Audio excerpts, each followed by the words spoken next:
Good evening, all.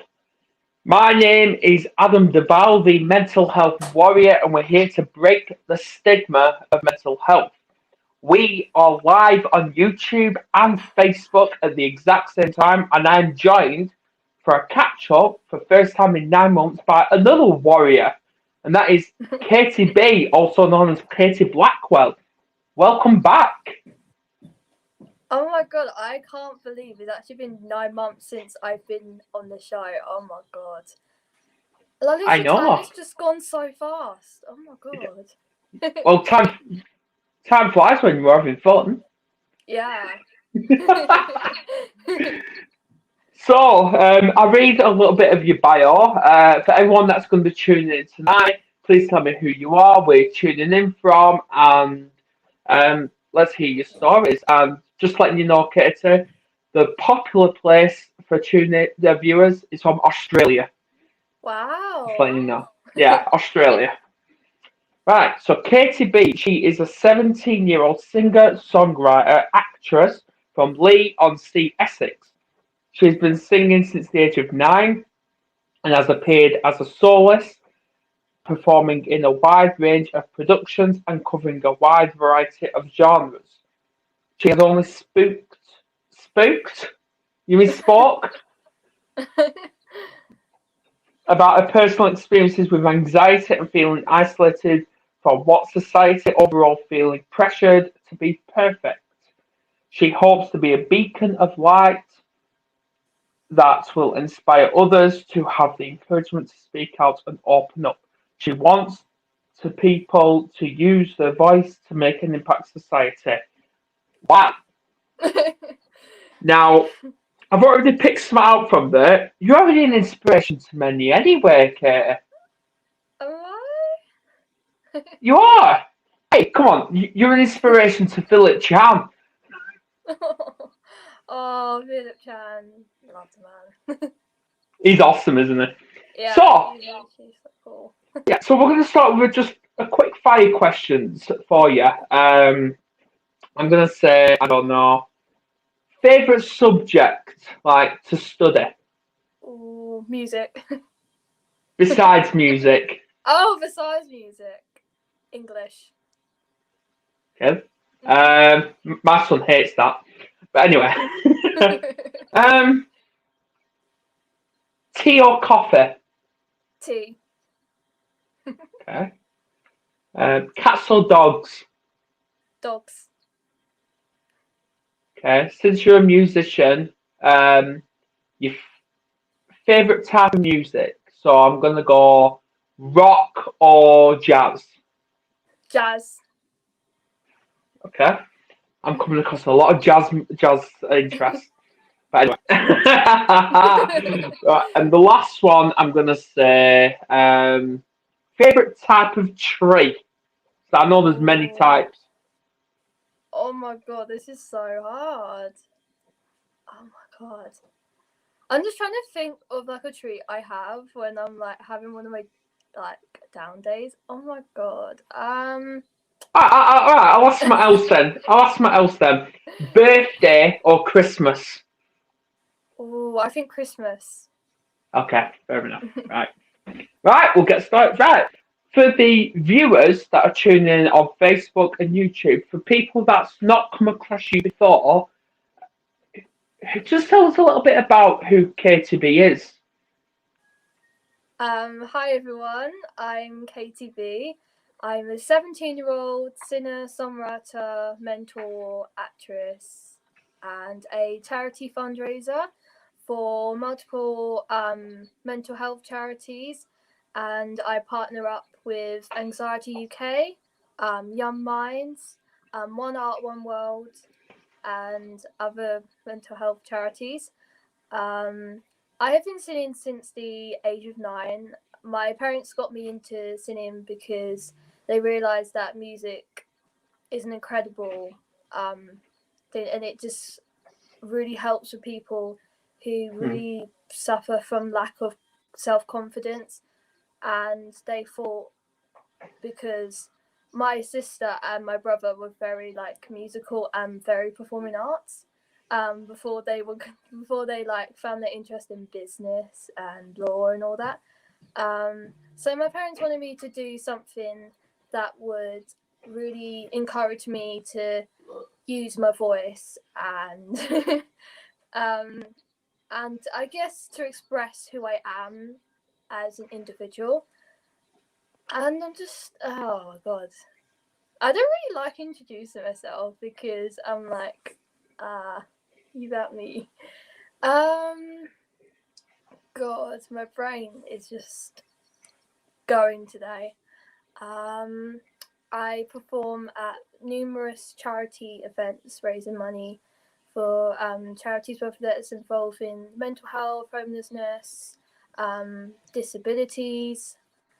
I am a performer that mainly performs in like London and Essex, where I'm from. I don't know if you can tell from my accent, but I can. yeah.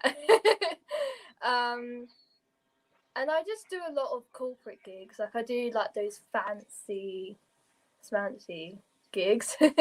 And I'm studying at the Academy of Contemporary Music.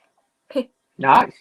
And obviously, just to put it out there, my daughter, who's only 7 years old, 18 June, she's actually starting her first singing lessons on Monday.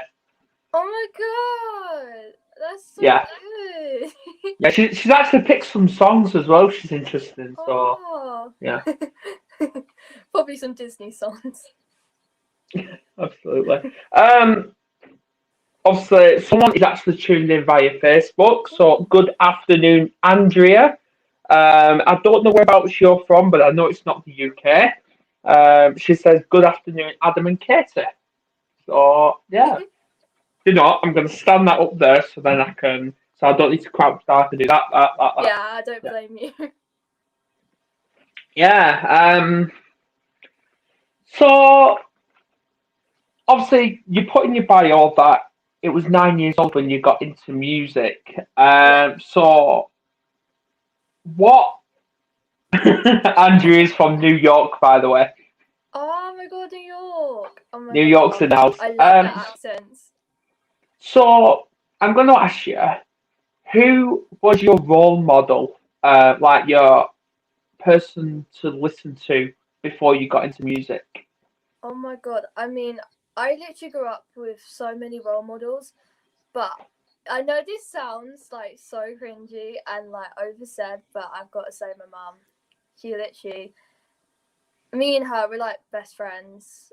Like she's literally been there for me since day one, and I'm just so happy and blessed that I have a very supportive and very involved mum who just she loves that I'm doing performing arts, and just she's just happy that I get to do what I love every day. Brilliant. Yeah. Yeah. So, is she a singer then? Um,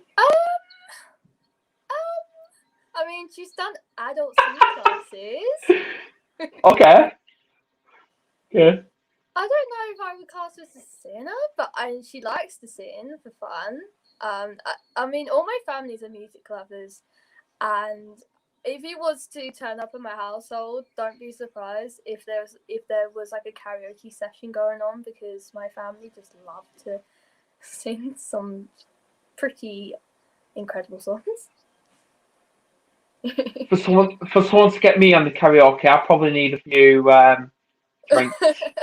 But yeah. Yeah, I mean, it depends But on my mum. Sometimes she needs a few drinks. But sometimes she's just like, I'm just gonna do it. I don't care what anyone is gonna say. I'm just gonna go up there and do it. I can see it now. You're going to be filming her one day, like, yeah, Katie B's Facebook Live, and I'm just filming my mum singing. I mean, I did film my dad dancing at a gig. And because like he was involved in because there's a group called White Said Bruv who were on like BGT and all that, and like they were like the entertainers for this Time to Prevent Knife Crime charity gig I was doing, and they were getting people to get involved, and they tried to get me to be on stage. I was like, no. time. You do not want to see me dancing. So my dad was like, I'm gonna do it. And then they literally went up to him and like kind of pulled him onto the stage. And then he did the YMCA dance, and then I was like, I've got to film this. I think I've even shared it on Facebook, and my dad. I've looked. Well, I think I don't know who's got access to your Facebook, but somebody on your profile is sharing the hell out of this video. So it's probably your mom. Hello, Carol. But yeah, it's one of them. But so with your mum being your role model, turning to the singer wise, who would you look up to? Oh my god, singer. I mean, in music there's so many incredible, influential people that has made me make the music that I write.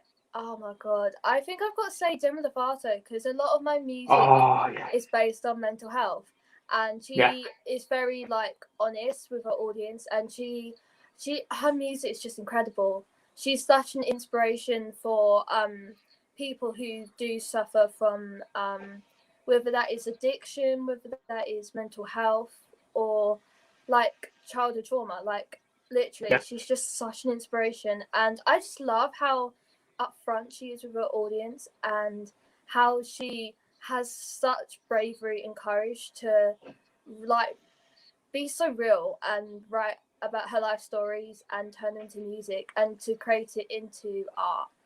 And I think I was really inspired by that, because I needed somebody like Demi Lovato to encourage me to really spill like the struggles I had with my mental health, because if I didn't have Demi Lovato, I don't think I would be as upfront and as honest to people about my mental health struggles. But people like Demi Lovato, I'm so grateful for people like her who just have the bravery, and it really helps people who really do struggle to talk to somebody, to open up, and to use their experiences to help others.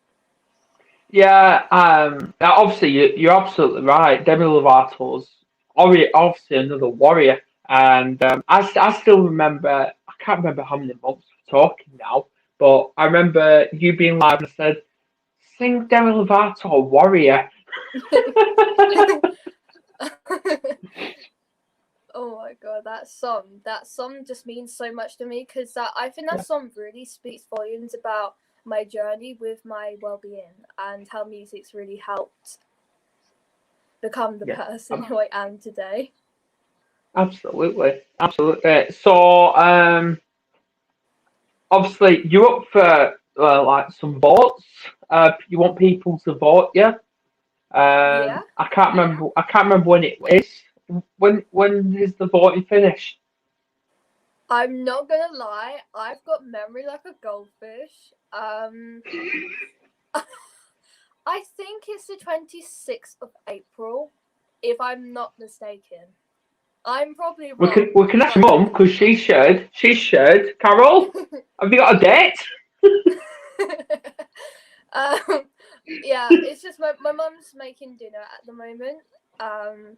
So I'll ask you like, during this interview, and I'll message you, and hopefully you can promote it somewhere. I can do. Yeah. I think it's the 26th, but hi Mom. Hi. Hello, Carol. Adam saying hi. Oh, hello. Yeah, Adam was wondering, for the votes, for the competition, when is the last day? Oh, I was so off. It's 15th of April, according to my... Well, there you go then. So for everyone that's going to be tuning in on now or on the repeat, please vote for Katie B. She needs to win this award. I've already voted for her. I finally found her how to do it. It was a struggle. Yeah. It's an awkward website. So many people were messaging me, and they're like, how do you vote? And I was like, I was confused myself. And then when I clicked on the link, I had to literally explain it step by step. And yeah, it was really complicated, because like the way to actually access it, you have to click in the link that you wouldn't think that you would have to click to like access where to vote. Anyway, I confuse myself now. I don't get confused that easy some days. But anyway. Oh, I get confused all the time.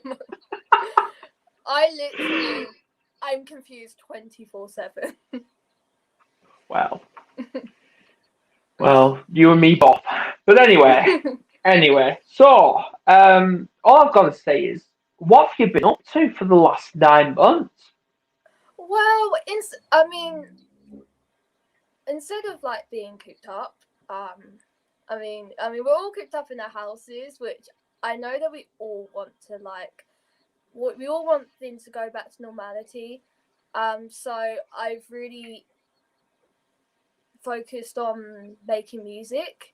I've actually got some music coming out next year. Don't know when, because I'm a procrastinator and I'm a perfectionist. And when you're an artist and you're both, that is literally like, so it literally takes ages for me to release songs because I want people to like it, and I just want to like make an impact with people when it comes to like the messages of my songs. So yeah, I've got some songs coming out. I'm re-releasing Undefeated, and I've got some music videos coming out. I have got quite a few songs, but I still need to finish some. Okay, all right. Hey, maybe you could do your own version of Warrior. Ooh, yeah, maybe. Maybe I can release an EP. Just a suggestion. Yeah. Carol. Yeah, I could actually put that as part of an EP and say, obviously, this is not an original. This is a cover. Exactly. And then credit the artist. Yeah, I probably will do that because I've wanted to release an EP since I started songwriting when I was about 15 and a half. So it's taken me a while to like sort of, I mean, I'm still far off, but to sort of come to the stage of releasing an EP. But yeah, hopefully this year we will have a full EP and music videos for most of the songs. I will be looking forward to it. Looking forward to seeing it. So,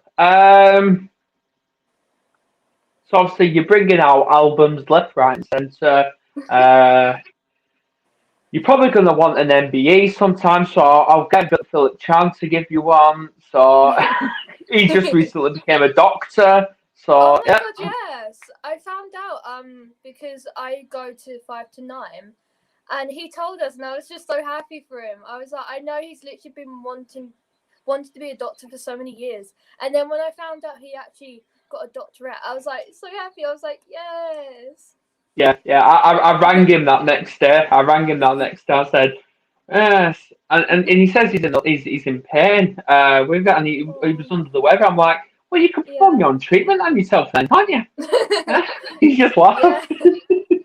Yeah, because he messaged me or my mum like on Messenger like privately, and then he was like, I got it, and I was like, yay! Because I think he actually messaged my mum.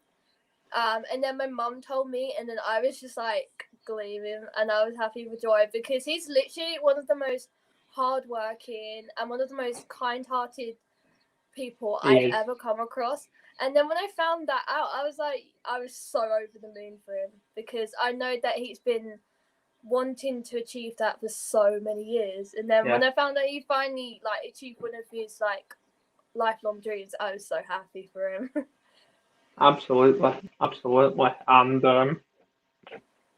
I don't know why I'm looking at someone else's bio. That's from last night.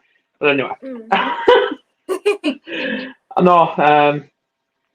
Yeah, it's someone from America. I heard on last night. But anyway, that's different kettle of fish. But anyway, so all I've got to say is, why haven't you brought out a book yet? Oh my god! I mean, I've literally when I was a little kid, I used to write stories, like really random stories, like they weren't even relating to my real life. I was like, I wrote this story and it was about this girl and da da da da da when I was really little, and then for some reason I kind of lost the urgency to want to write stories. Because like even in primary school, like my teachers were like, you should write a story because you literally are really good at literacy, and like I used to get pretty high levels for my writing, and then I Mhm. was like, and then I kind of turned to songwriting because I was like, why not I take what I did as a kid but turn it into music. But I really want to release a book, but it's just finding the time to like Yeah. actually write down, and it's just sometimes I feel afraid to like write it down on the page because it's just sometimes when I tell people about my life story, it's kind of like I still can't believe that I'm literally like 17 and I've gone through so much and I've done stuff, and it's kind of hard sometimes when you're like writing it down on the page, like what you've gone through. And it's so expensive to publish a book, like Mm, because it writing is. a It book is. it literally takes time, dedication, and when you're at college, it's really hard to like write a book. And there's top of writing songs, and there's top of dance classes and acting and musical theatre and like a bunch of exams. But yeah, I think I will release a few books because I mean, even when I was a little kid, I wanted to write a book about being a warrior with my mental health, and I think I would release a book probably about my mental health. And I actually want to do a podcast. I actually want to do a podcast. Okay. Really random, but I really want to do a podcast. And I think on my podcast, I'm probably going to talk about my mental health and how music's helped. So yeah, I want to do quite a bit. Like I want to write a book, release more music, and write a book. You know what? As the saying goes, the only person that stops you is yourself. Yeah, that's what my mum likes to tell me when I'm having one of those like down days. She's like, the only person that can let yourself down is yourself, and the only Yeah, person that matters is yourself, basically. absolutely. Well, she's right. She's right. And obviously, I come across a lot of people when it comes to mental health, and because obviously due to restrictions, a lot of mm, people's been down, and they've come to me saying, "Oh, I'm a failure. I can't do this. I can't do that." I'm like, right, okay, then. So I go on the video call. If it's in person, I do it in person, and I actually write the word "I can't." And they look at it and say, right, so what does that say? And they went, I can't. I'm like, oh, okay. And I gave it them. I said, right, rip it. Rip it where? Rip it between the N and T. So they do. Right, what does it say now? I can. Well, there you go then. yeah, that's really good because like people, because it's like literally so simple. But if you write down like all those negative perceptions you've got of yourself, and if you rip them off, or if you put them in like a little box, if you've got like, two different boxes, one's for the positive thoughts and one is for the negative thoughts, it really does help. Like writing down what you're feeling, I think really helps like the weight on your chest feel like lighter. It does. It does. It does absolutely. And same with the word depression as well. Did you actually know depression, if you actually take those letters of depression and translate it into a statement, it actually says, I pressed on. Wow. Try I it. didn't know that. No, no, go on. We'll try it live. Have you got pen and paper? We'll try it. No, I don't. Okay. Right. Well, we'll see. Well, you obviously know how to spell it. So obviously you take the I in the Yeah, depression. So you that's gone. Then you take the PRESSED. So that's yeah. gone. And then you're only left with the ON. Wow. Oh my god. That's what depression means. I pressed on. Oh my Yes, actually, now I can see it. I can see it now. Oh my god! You learn something new every day. Yeah, yeah. That's what I love about life. You learn something new every day, every second, every minute. Absolutely. See, I'm 30 and I'm still learning. Because there's another saying where if you know everything, you know nothing. But if you know a little, you're still learning. Yeah, that's what our teachers like to tell us. Like, even if you've been in music for like over 10 years, just because you think you know everything doesn't mean you know everything. Like, life is about the process of learning and just adapting and just inventing new ways to make yourself a better person and to develop your brain. Absolutely, absolutely. And to be honest, I'm actually just thinking of the podcast I've got tonight because you're not the only one I've got. I've actually got another one again tonight, and I think he's a songwriter as well. So I'm like, it's music night tonight. So yeah, so how many albums have you actually brought out now? Ooh, I'm trying to think of any songs I've done because a lot of the songs I write, I put in the bin. I'm like, I'm not gonna release this. Why?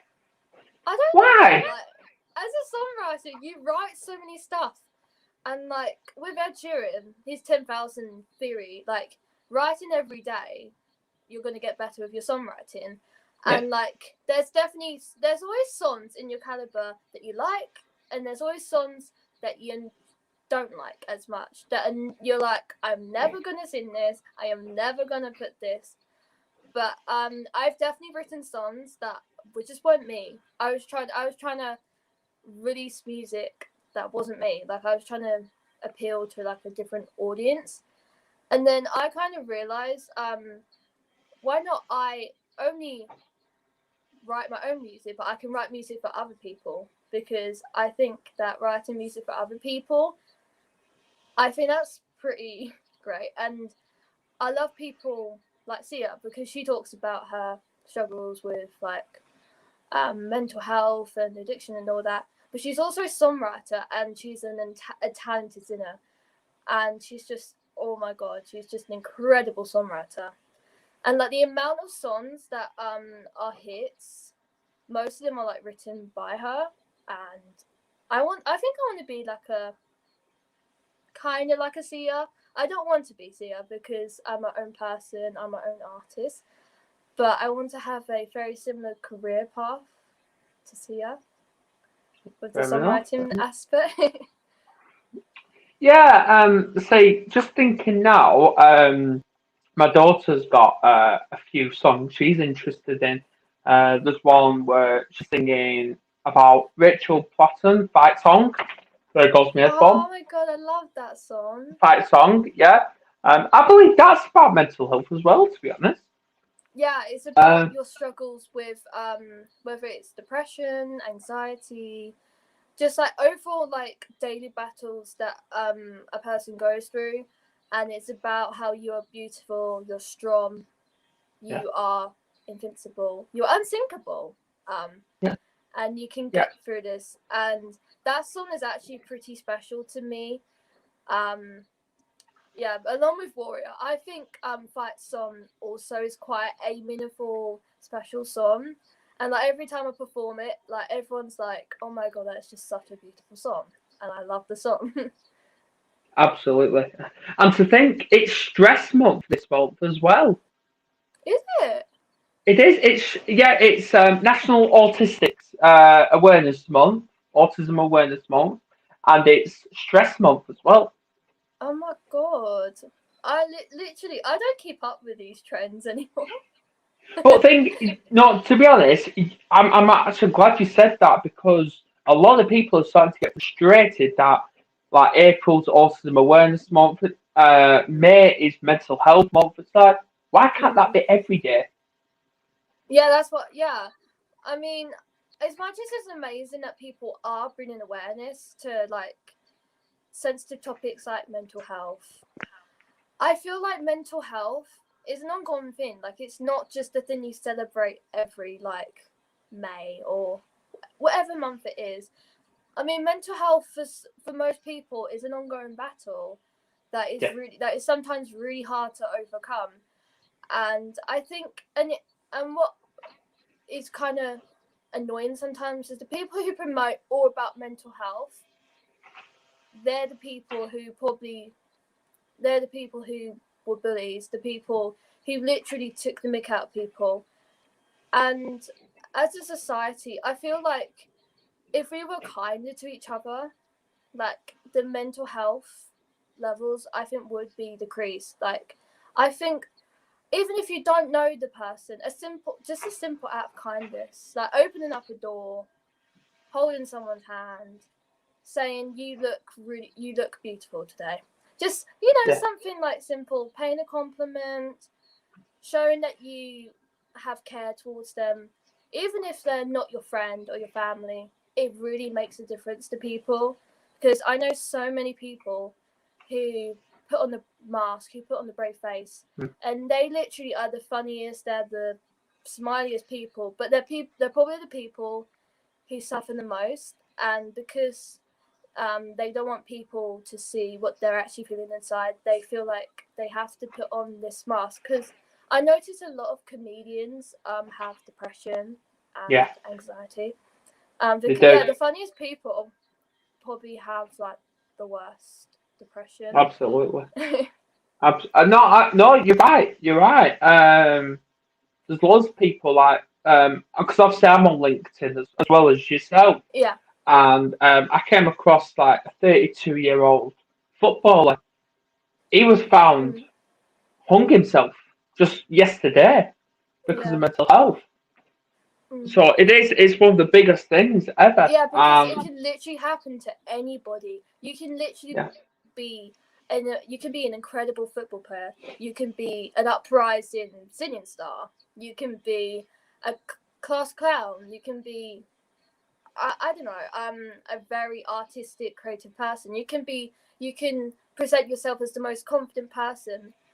Mental health can affect everybody, and I think there is more people who have mental health, but some people don't realize they have mental health because they feel scared to go to a doctor and say, I have mental health, I have depression, I have anxiety, I have low self-esteem, I have stress. Like, I feel like as a society we are getting better and we understand it, and we're going to doctors and we're realizing that asking and seeking for help is not weak.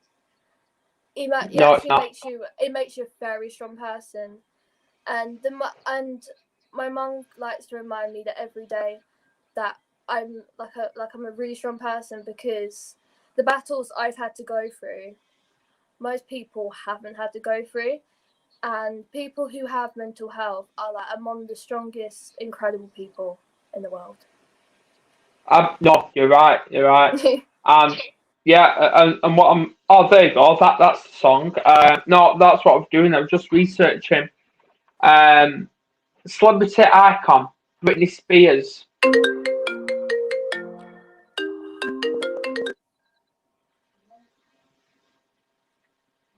Okay, you're popular. Yeah, somebody was calling me and I was like, oh my god, I didn't even know who it was. And I was like, oh no. So I was like, I wasn't expecting that. No, celebrity icon, Britney Spears. She came out with a song called Every Time. I think that's what it is. Well, I think it is anyway. When she's in that bath. Would you say she was experiencing depression there? Definitely. I think she really struggled with her mental health, with bipolar, with depression, because when you're under the spotlight, you're just exposed to so many stuff. If you have like a bad relationship, if you have a bad hair day, simple as to have a bad hair day, the paparazzi will take a screenshot, and your privacy is not even,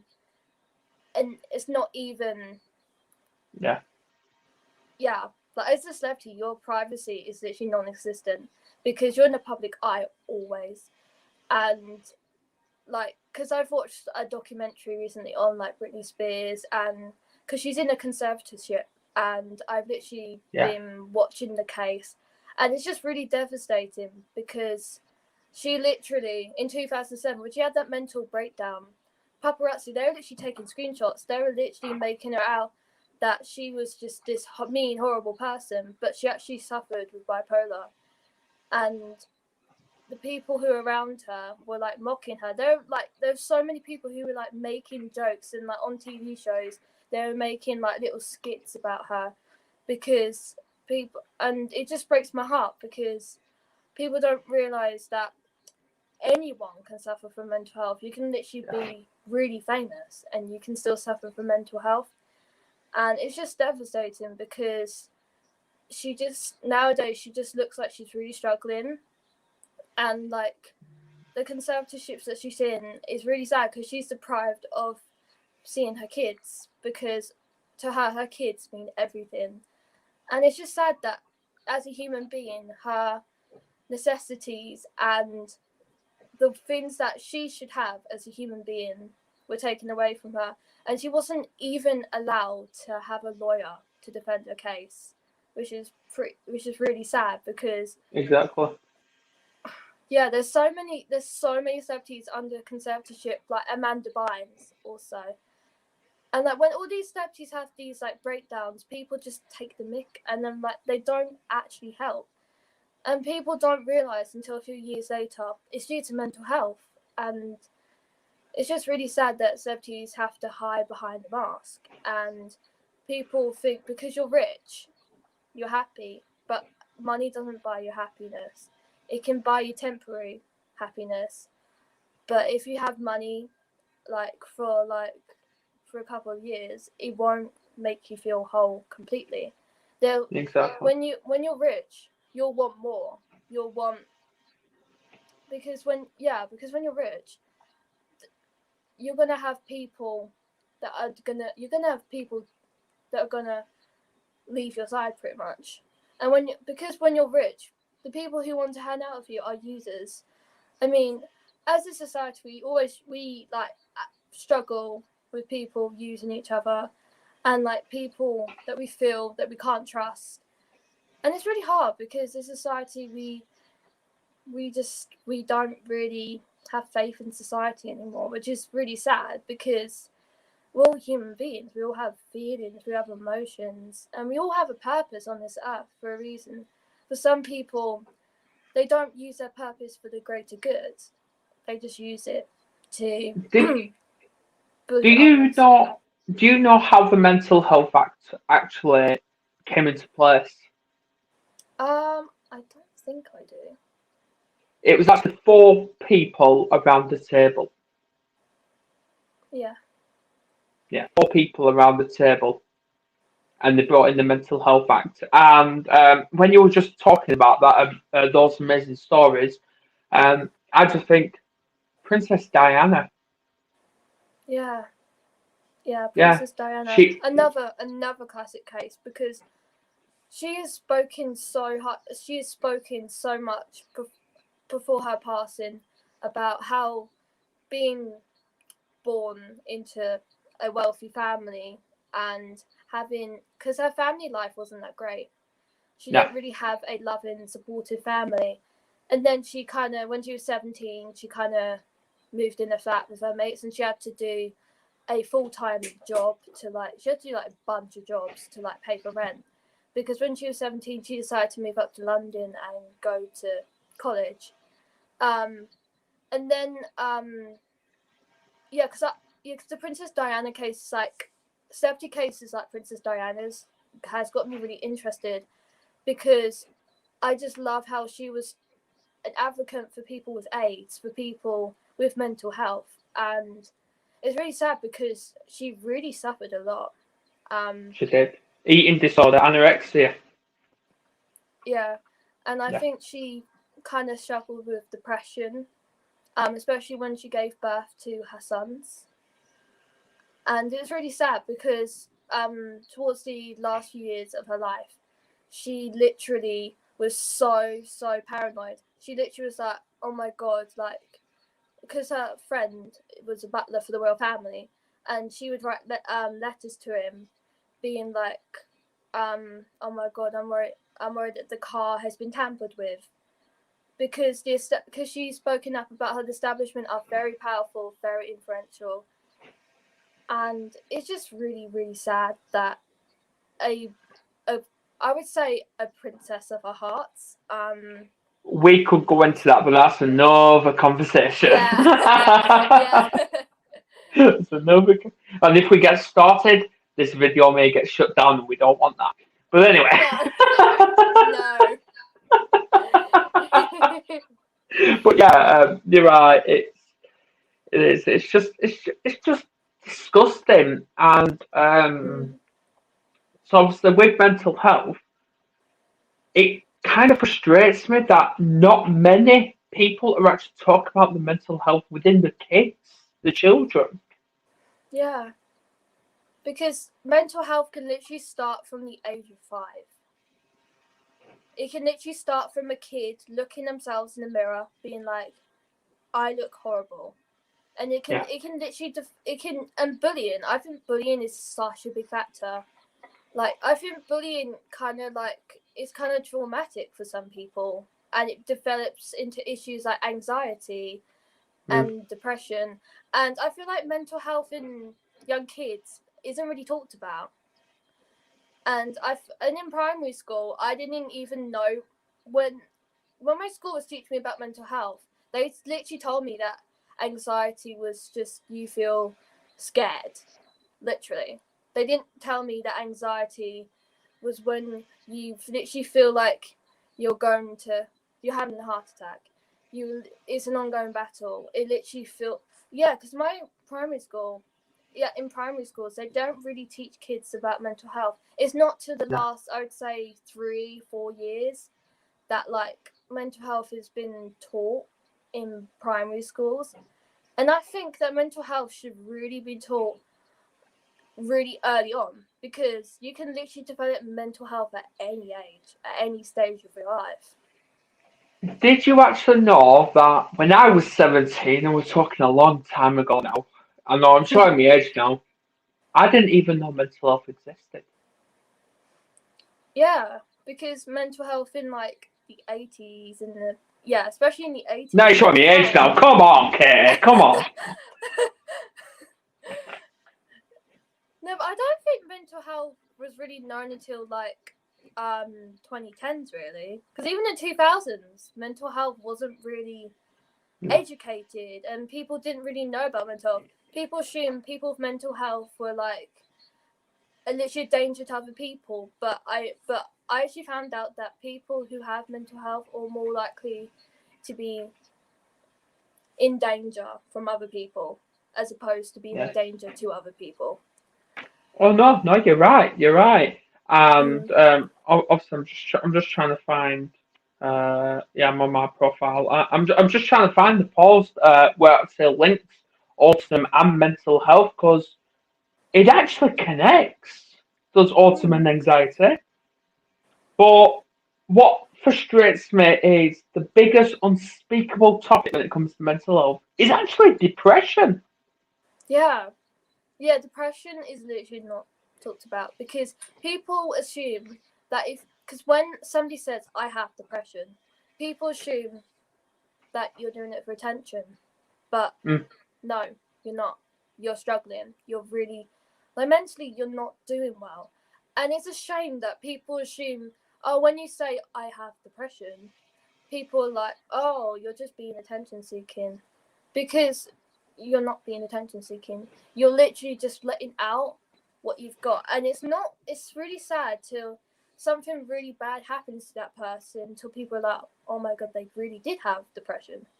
Because I feel like, depression is really not talked about. Anxiety is talked so much about, but mental health disorders like schizophrenia and depression and bipolar sometimes are really not talked about. Because I feel like people are afraid of feeling judged from other people. Because Yeah, because we live in a society where you feel really afraid to really say, I've got depression, I'm struggling, I need help, I need to see somebody, I need to talk to somebody who will help me with this. Exactly. And I've actually found the post now, and it says at least 1 in 3 adults with autism are experiencing severe mental health difficulties due to a lack Yeah, of support. that's really sad because my brother Andrew has autism and he has learning difficulties. That's quite a lot of learning difficulties. And we didn't realise till this pandemic that he developed anxiety. And it's really sad because the wellbeing team at his school didn't really help us because mental health is really hard. But when it's with a kid who has autism or has learning difficulties, it's really, really hard because then themselves, they don't really understand what's really going. They're like, because with a kid with autism, you don't really fully know until because if they're like non-communicative, that's harder because you have to literally you have to have anxiety to really determine if they've got anxiety, and it literally took us quite a while to figure out the reason why he was acting so sad and afraid and all that. It's because he's got anxiety, and it's due to this pandemic that it was even more worse. And it's just really sad because my brother, before that, he didn't suffer from anxiety. He basically was a very happy, very cheery, wasn't really an anxious type. And then during this pandemic, he has developed anxiety, and it's really hard sometimes because you just want to be there for them, but it's just really hard to know what to say and what to do with a person who has autism. Yeah, absolutely. And no, you're totally right. Because for the last year and a bit, I admit for the first 2 weeks, it has been a struggle with me. But I've just been kept busy. With obviously Yeah. these podcasts, and I know you're probably going to be getting notifications non-stop. Yep, Adam's live again. Adam's live again. Because this is how it is. But the biggest 2 words people should be ignoring is the word social distance. Ignore it because that actually is a trigger for many people when especially when they're dealing with mental health. Because just here in my area, I know of about 7 people that have committed suicide in the last year, and I know one of them personally as well. So I've never felt social connected over the last year. Yeah. And Yeah, like, because the word social distance, I don't really like the word because when you have like anxiety or when you're really socially awkward, it just makes you feel like really, really like lonely. It makes you feel like you're trapped in this little box. And I feel like with like social distancing, with people who have mental health, it's really impacts them because as a human being, naturally we want to communicate, we want to socialize, we want to be able to hug people, to shake them by the hand if you're a business person. But I feel like because of like these social distance sign, when you really need a hug from your best friend, you can't have it because you have to keep by government guideline rules and you've got to social distance.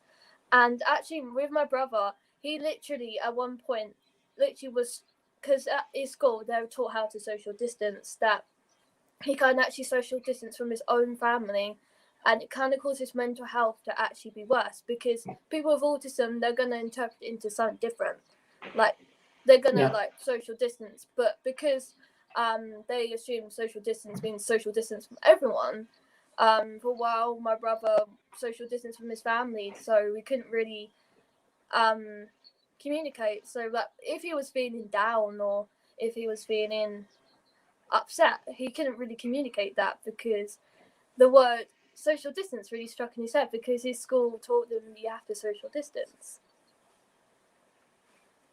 You know what? My son actually protested against that.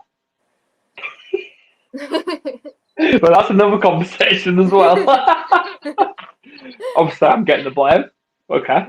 But anyway, um, have you got any songs? Like, would you like to sing any songs?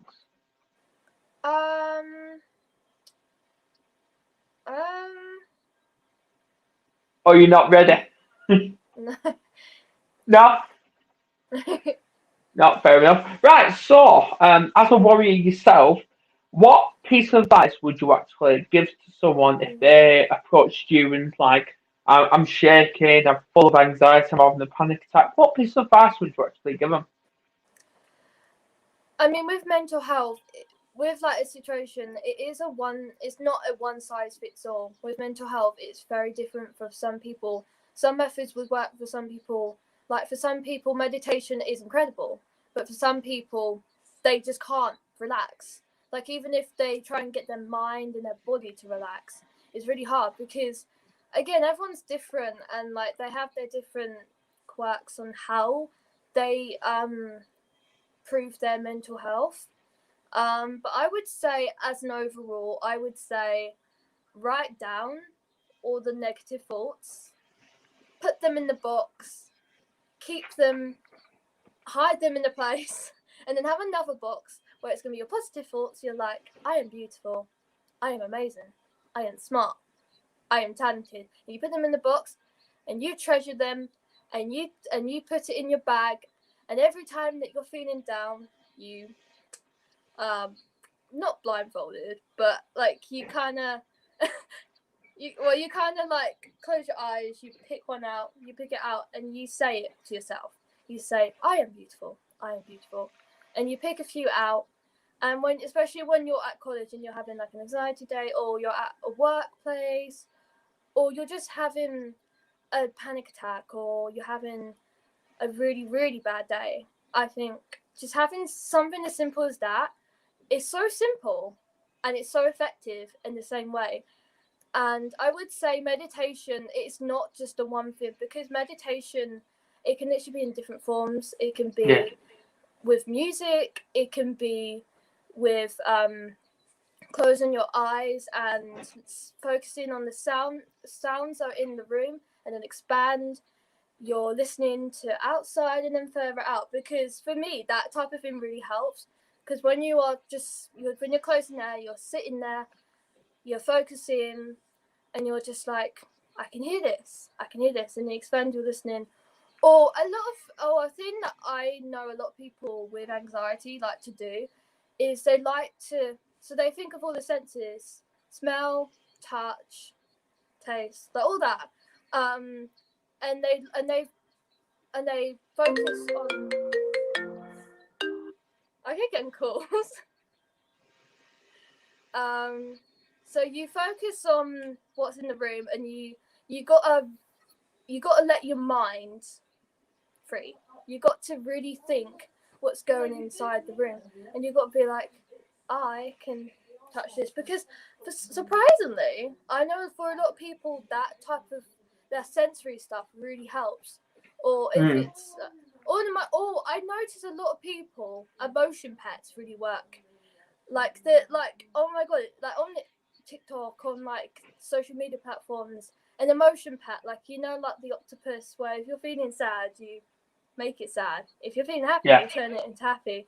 Because for some people who really struggle to communicate with their emotions, whether that is somebody with autism or somebody who don't really like opening up and likes to keep themselves to themselves, that really does help. I feel like emotion pets are quite helpful. And like the scent Yeah. and the lavender really helps. Like the Oh, scent of lavender lavender, really does. I It love does. lavender. Because I have a teddy. I have a hot water bottle that has lavender, and when I'm having one of those days, the scent of lavender, oh my god, it's one of the best scents. And I think lavender really helps It with does. calming yourself down. And also, another thing that I use, if you suffer from insomnia or you really struggle like going to sleep, because a lot of people who struggle to go to sleep are people with mental health, and it's where you've got all your thoughts all scattering around. I have a little blanket, which is a weighted blanket, and you put it on, and it's really good for people with ADHD, autism, anxiety, depression, anyone that is part of the spectrum, or people who have mental health. A weighted blanket really helps. And like when I have an audition next day, or when I have like a big show coming up, I just have that weighted blanket on, and it feels like all the tension has been lifted off your body. And I've noticed a big improvement when it comes to my sleeping patterns. And if you're really struggling to sleep, when it comes to your phone, I would say like try and turn off the phone 30 minutes before you're going to go to sleep, because being on your phone, staying up all night, it really does impact not only like your mentality, it also impacts how you're gonna operate the next day. Like especially if you've got work or you've got school. Like if a lack of sleep really impacts your mental health. So I think a good night's sleep, and just stuff that's therapeutic is pretty good. You know what? Some great advice there. I'm actually going to try some of myself. I actually Yeah. suffer from some years myself. So yeah. So on that note, thank you for coming on. Thank you for having me. You're most welcome. You really are. I can't believe we've had this long. Like we've spoken for almost an hour. Oh my god, I talk a lot. Hey, but some great tips there. Great tips. Thank you for everyone that's tuned in tonight, whether it's Facebook, YouTube, and please get this shared in awareness, because this is what it's all about: is stopping this stigma of mental health. Now, I will be ending this podcast. Thank you to everyone. Thank you to you, Katie B. Please join me. My work isn't finished. Please join me live tonight at 10:30 in the evening. So this is just a little over an hour from now. When I'm joined by I can't remember his name now. Please join in anyway. Please tune in. Yeah, please tune in. And Fred Berry, that's his name. Fred Berry. He's another musician, and let's see what he has to say about his story. On that note, cheerio for now.